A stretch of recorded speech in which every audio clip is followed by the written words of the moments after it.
Okay, good morning, good morning. Isang makabuluhang umaga po sa ating lahat.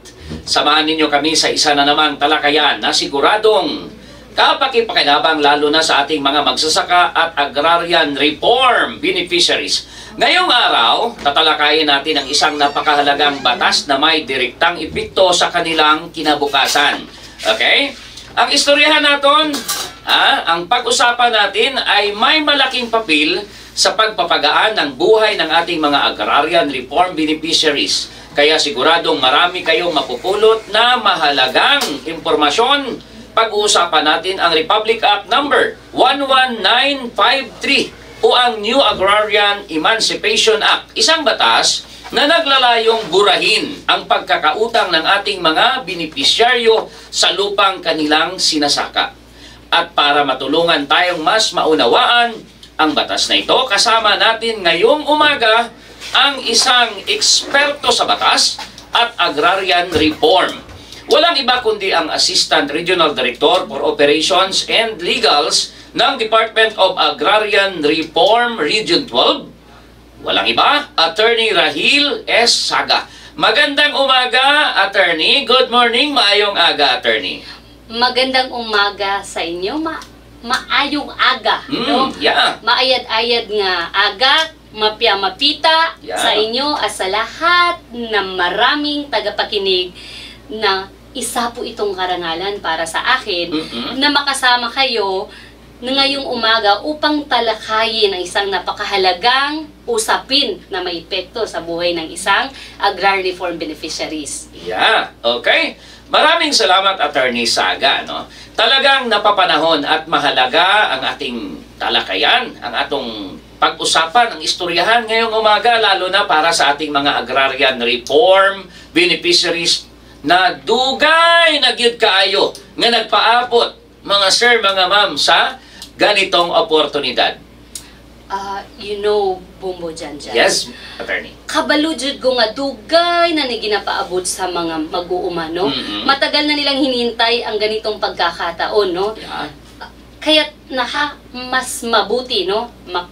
Makabuti sa lahat na talakayin natin itong batas na RA 11953 kasi napapanahon.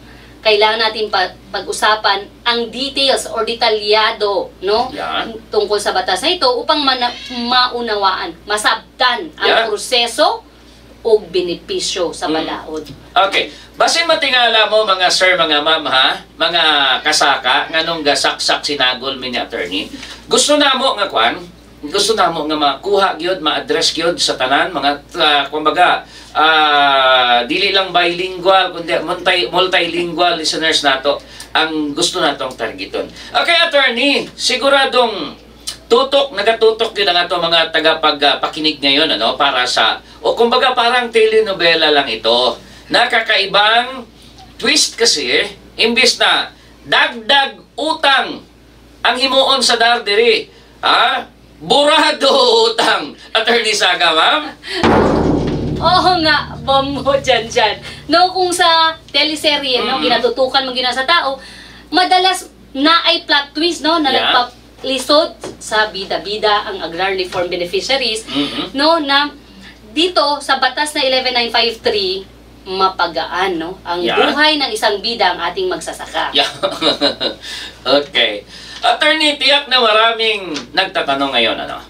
Kung ano nga ba talaga ang RA 11953. Sa simpleng paliwanag, Attorney, ano ba ang batas na ito at paano nito matutulungan ang ating agrarian reform beneficiaries? Attorney Saga, ma'am. Okay po. Magandang tanong yan, Bomo Janjan. Ang RA 11953 or New Agrarian Emancipation Act ay naglalayong burahin ang natitirang utang, no, ng ating mga agrarian reform beneficiaries na may kaugnayan sa lupang matagal nilang sinasaka. Okay. So sa madaling sabi, no, yung mga beneficiaries natin under CARP, no, or yung sinasabi nating PD 27, mababayaran na, no, hindi na nakailangan magbayad ng amortization, no? Ang gobyerno na mismo ang magbabayad. So isa itong malaking ginhawa, no, para sa kanila dahil sa halip na intindihin nila yung intindihin na lang nila yung ibang bagay. Wala na yung utang. So mapalago na nila ang kanilang ani at kabuhayan para bang buy one take one, no? Para sa mga magsasaka. Kuha mo na, wala nang babayaran. So instead na ibayad sa utang, igagasto sa iba pang bagay sa loob ng tahanan, di ba? Okay, napakagandang balita niyan, attorney, ano? Ibig sabihin, malaking ginhawa ito para sa ating mga agrarian reform beneficiaries. Hindi na nila kailangang isangla ang kalabaw at nako, lubid na lang ang matitira, kawawang magsasaka para lang magbayad ng utang, Attorney Saga. Yes po, tama ka dyan, Bombo dyan. Sa halip na mangamba, no, sa utang, no, makafocus sila sa ibang bagay. Ibig sabihin, mapalambo na nila ang ilang yuta. At syempre, kung magpalambo ka, no, may maraming ani, daghan po o pagkaon, no? Malaking ginhawa ito para sa ating mga ERBs dahil mababawasan ang kanilang pasanin, no? Makafocus na sa pagpapalago sa ibang bagay na higit na mas kapaki-pakinabang. At saka dagdag income. Okay. Attorney, tiyak na marami sa ating mga agrarian reform beneficiaries ang sabik na malaman kung paano, sa unsa ba, o kanusaan nila, mabatyagan yun sa hingpit ang benepisyo nga hatid o gihatod sa balaod nga ini, ano? May mga kailangan ba silang gawin o proseso o kusa ba itong ipapatupad sa kanila, Attorney Saga, ma'am? Yes po, dyan. Nung naisabatas, no, yung 11953, automatic po yun. Walang kondisyon, walang babayaran. So, ibibigay ko kung unsa nga proseso, no, para kabalutanan, no. Wala na pila-pila. Wala na pila-pila, no. Si Land Bank of the Philippines ang naay listahan kung kinsa or unsa nga yuta ang naay utang, no, si Land Bank of the Philippines.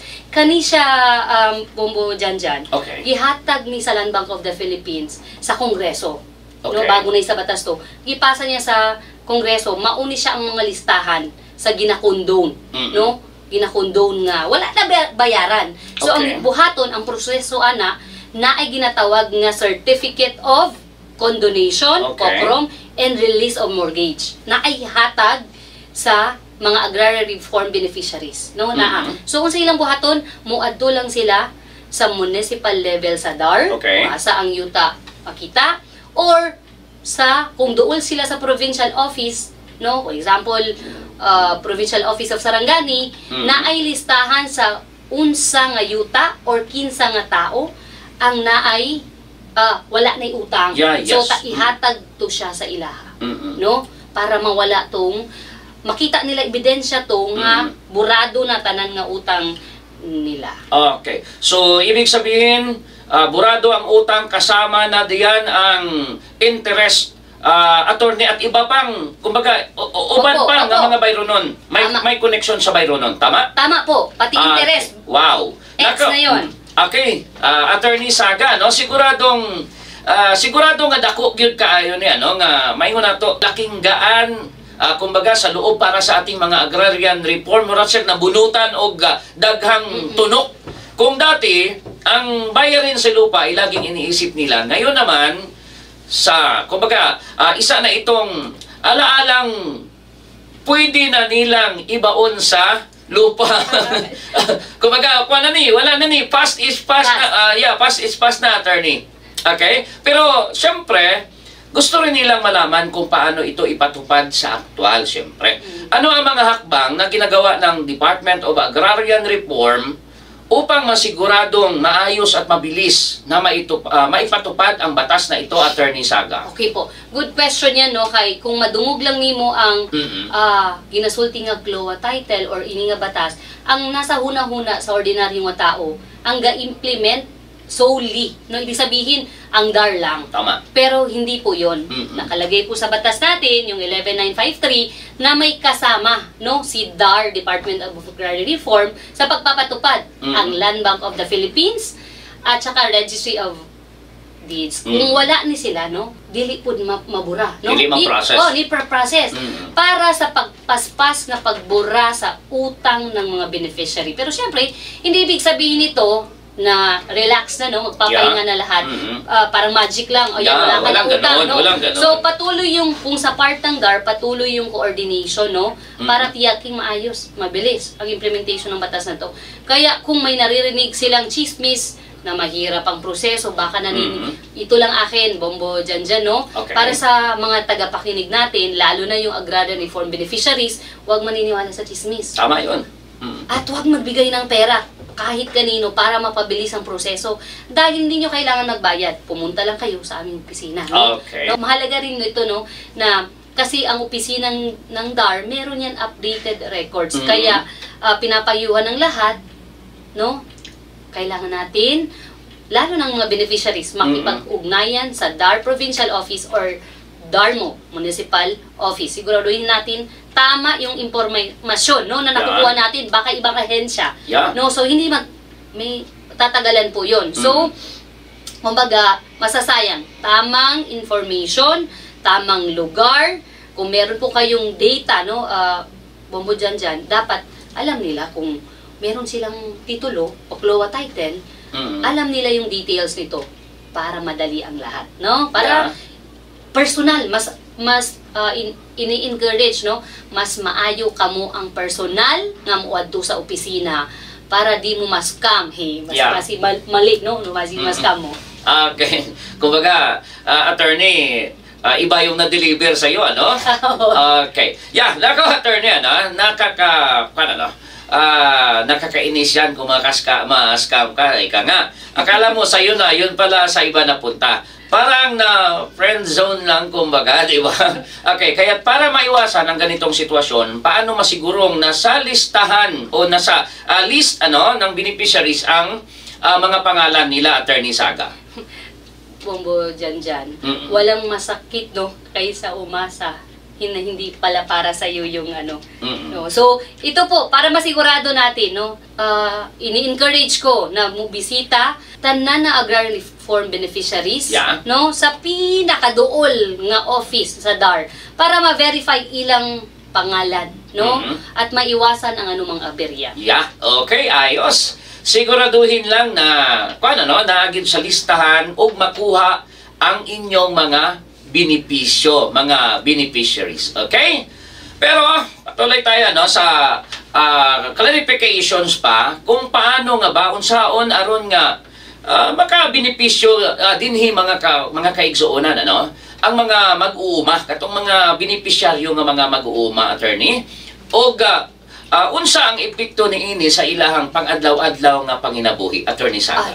Dako kayo ang iyang epekto nga naman kung ma-erase atong utang o interest, no, na anay ginatawag na gini sila og absolute owner sa yuta, no. So ibig sabihin katong ilahang katungod sa yuta, dili na ka mangamba, no, dili na nila dahil wala nang utang na babayaran. Ibig sabihin magagamit na ng ERBs ang lupang ito, at ito yon yung pera gaya ng sinasabi ko, Bombo Janjan, ipalit og abono, pinhi, o makirarya.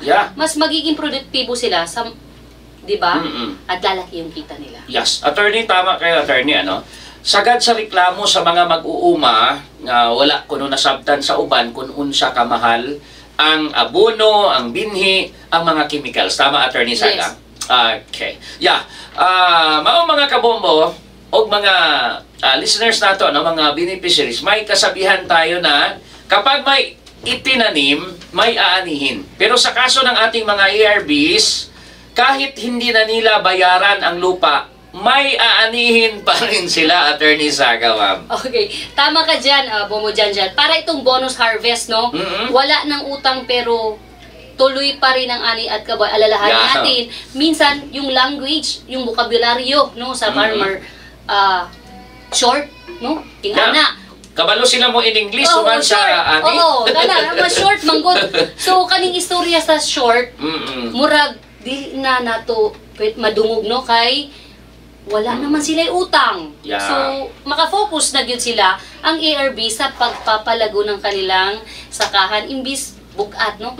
Bayad sa utang, mas mapupunta saan? Sa puhunan at iba pang pangangailangan pangbayad sa tuition fee, tama, no? tama, Mas masarap, of course, magtanim kapag alam mong lahat ng anihin mo sa'yo. Yan, tama. Okay? Okay, Attorney Saga, napakalaking ginawa, no, para sa ating mga agrarian reform beneficiaries ang pagkakansila ng kanilang utang. Pero syempre, hindi lang dito nagtatapos ang suporta ng gobyerno, di ba? Kumbaga, unsa pa ba ang ubang tabang o programa nga pwedeng madawat sa atong mga ARBs aron nga mas mapakusog pa o mapalambo pa nila ang ilahang mga lupa nga ginaumang, ginaugmad, o syempre, in general, ang ilahang kinabuhi, Attorney Saga, ma'am. Okay, ganito. Syempre, bumudya na hindi lahat, ito na lang isipin natin. Okay. Ang dating paniniwala ng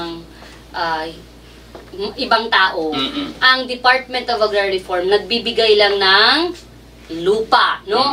Pero ang batas, kasi sabing Republic Act 6657, nakalagay doon, may provision talaga doon, bombo dyan, support services. Okay, like so, what? Comprehensive ito, no? Ang mga supportang gaya ng farm inputs, makinarya, at training, pagsasanay, no? Upang mapalakas, no, ang kanilang produksyon. So, sa madaling sabi nila, hindi lang natin sila binigyan ng lupa, binigyan din natin sila ng mga kasangkapan at kaalaman upang masigurado na magiging matagumpay sila sa pagsasaka. Yeah, yes ma'am, tama yun. Kasi very important, ano, na malaman nila yung proper planting, proper care, at siyempre, trabaho rin ng DAR, naturuan din sila kung paano gamitin yung mga abono, mga chemicals, na dapat gamitin sa kanilang sakahan. Okay? Ang ganda naman ng ganitong programa, Attorney, ano? Hindi lang sila basta binibigyan ng lupa. Kung di, kumbaga naipakapin, naikaubang suporta alang o aron nga masiguro ang pag-asenso sa atong mga mag-uuma. Kumbaga dili lang isda, mga ma'am, mga sir, mga ka-farmers, ang ihatag sa inyo ha. Kung dili apil na bingwit og tudluan pagyud mo. Unsaon pagpamingwit, di ba? Sigurado nga naagid mo makuha. Basta sakto ang inyong mga kaalaman or kahibalo. Attorney Saga? Opo, tama ka dyan, bombo dyan, no? Dahil, kung ingani ni siya, kung yes, lupa lang imong ihatag, walay kauban nga suporta, maglisod po sila. Diba? Because, katong suporta, palitun man na nila, no? So, wala na ilibre karon. Wala na ilibre karon. Kaya, kabalo ka, bombo dyan, ang gobyerno, dili nag-stop, no? So, ginasigurado jud sa gobyerno, nga naa sila ihatag nga kagamitan, kaalaman, oportunidad na mapapakinabangan, no, ng ating mga ERB sa kanilang sakahan. So, hindi lang natin sila pagbigyan ng pamingwit na pasol. Oo, tudluan pa dyan nato, no, na magiging expert kaning atong magsasaka or mangingisda, no? Yeah. Opo. Okay. Grabe, ano? Sobra-sobra nga tabang gikan sa Department of Agrarian Reform, mga kabombo, ang ginahatag sa ato ang mga farmers. Dapat ha, mga farmers, sa mga musunod nga tuig, wala na tayo madunggan ha, nga paghuman sa harvest, moingon mong short. Okay? Attorney, napakalaking tulong na mga paliwanag ninyo, ano, tungkol sa Republic Act 11953 at sa iba pang mga suportang maaring matanggap ng ating mga agrarian reform beneficiaries. Siguradong marami sa ating mga tagapakinig, lalo na mga magsasaka, ang mas lumawak pa ang kalaman tungkol sa batas na ito. Bago tayo magtapos, ano po ba ang inyong mensahe sa ating mga ERBs na nakikinig ngayon? Ano ang nais ninyong iparating sa kanila upang mas lalo silang ma-inspire? At syempre, mapalakas ang kanilang loob sa pagharap sa bagong oportunidad na ito, Attorney Saga, ma'am. Una sa lahat, no, gusto kong pasalamatan kayo, Bombo Jan, sa opportunity na ito na magpaliwanag sa taong bayan, yes, or lalo-lalo na sa mga agrarian reform beneficiaries. Malaki po ang pagpupugay, no, namin, lalo na ang Department of Agrarian Reform, sa contribution ng magsasaka, no? Isa ito, no, sa pagbibigay, pagkilala sa pagsisikap ng mga magsasaka, no, alalahanin natin kung walang magsasaka, wala itong agrarian reform beneficiaries, kung saan atong kauno, no? Tama. Ito yung dapat isipin ng lahat, no? Isang hakbang po ito, no, patungo sa maginhawang bukas. Mahalaga na intindihin natin ang batas na RA 11953, no? Kasi alam namin matagal nyo nang hinihintay ito, no? Yung pagsisikap ng bawat magsasaka ngayon, gumaan, no? Alam ko umaasa kayo darating ang araw na magiging magaan ang lahat. Eto na po yun. Kakampi nyo po ang Department of Agrarian Reform at iba pang ahensya ng gobyerno upang pagaanin yung lahat ng pasan-pasan nyo ng dekada na po. So wala na po ngayon, wala nang utang na isipin, wala nang pangamba. Hindi na yung pangambang Yes, attorney. Hulog-hulog, no? Ngayon po, una po, kayo na po yung tunay na may-ari ng lupa na yan. Ang akin lang po, patatandaan nyo, ang layunin ng Department of Agrarian Reform ay hindi lang basta lupa, kundi magpagbibigay ito, no, ng pagkakataon para sa mas maunlad na buhay ng lahat ng Agrarian Reform beneficiaries. Kaya natin, hinihikayat ko po yung lahat po ng ERBs, no, pagyamanin, huwag natin ibenta, no? Maawa po kayo. Pagyamanin, palaguin ang iyong ani, gamitin ang kalayaang ito para mas mapaunlad po ang inyong kabuhayan. Hindi po kayo nag-isa, no? Tulong-tulong po tayo, kasama niyo po ang DAR, no? Patuloy po kayo magsuporta sa inyo. Ang amin lang po, samahan niyo kami. Kung may tanong po kayo sa opisina, no, hinihikayat po namin kayo na makipagtulungan sa amin, no? Tulungan natin, no, ang magkaroon tayo ng matanggumpay at mas maunlad na sektor ng agrikultura sa ating bansa, no? Yung food security, kayo po yung ano natin. Sa inyong tiyaga at sipag at dedikasyon, ang tunay na pag-asa ng ating agrikultura po ay kayo. Maraming salamat po. Hinihingi namin sa inyo na yung tinatanong sa akin ni Bombo Janjan, bisitahin nyo po yung aming opisina, no? Municipal level, DAR mo, at DAR po. Libre po yung aming serbisyo sa inyo. Huwag po kayong maniniwala sa ibang tao. Huwag po kayong magbayad para mabilis ang proseso. Bombo Janjan, maraming salamat. Mabuhay kayong lahat. Dagdagan natin, attorney, dapat ang sabihin ng mga magsasaka ngayon, DAR ko. Perfect. Dahil kakampi nyo ang DAR at saka, attorney, kinikilala ng DAR siyempre at tayo, kami, ng mga magsasaka ay siyang kinikilalang the backbone of our country. Di ba? Tama, attorney? Yes po, yes po. Okay, napakaganda ng inyong mensahe, attorney, Attorney Rahil S. Saga, ang ARDU ng Department of Agrarian Reform. Talagang ramdam natin ang sinseridad ng gobyerno sa pagbigay ng tunay na kalayaan sa ating mga agrarian reform beneficiaries. Tunay na kalayaan sa utang, kay kahibaluta, kay gikan gudta sa pagpanguma ang farmers na putos na og utang. Hindi lang ito tungkol sa pagbura ng utang, kundi tungkol sa pagbigay ng bagong simula. Isang pagkakataong makabangon, mga kaigsuunan, makabarog, muasenso, o padayon, nga palambuon. Dapat ang mga mag-uuma, mudato na. Diba? Muhinay-hinay na og lambo. Kana pinaagi sa lupa nga gihatag kanila sa gobyerno, pinaagi sa Department of Agrarian Reform. Ang hamon ngayon ay kung paano natin gamitin ang biyayang ito. Mga farmers, naa sa inyo ang hagit. Unsaon ninyo pag-utilize ang lupa nga gihatag sa gobyerno sa tabang sa Department of Agrarian Reform. Patuloy tayong magsikap, magtulungan at maging responsable sa pag-alaga ng ating lupain dahil sa huli, ang tagumpay ng Agrarian Reform ay hindi lang nasusukat sa libreng lupa, kundi sa kung paano natin ito napakinabangan para sa mas maunlad na buhay.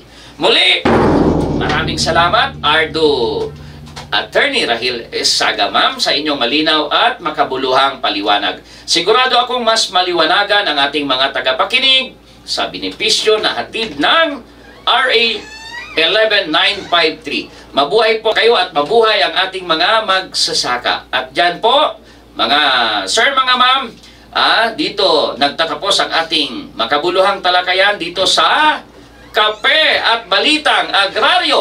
Sana ay marami kayong natutunan at syempre nag-enjoy.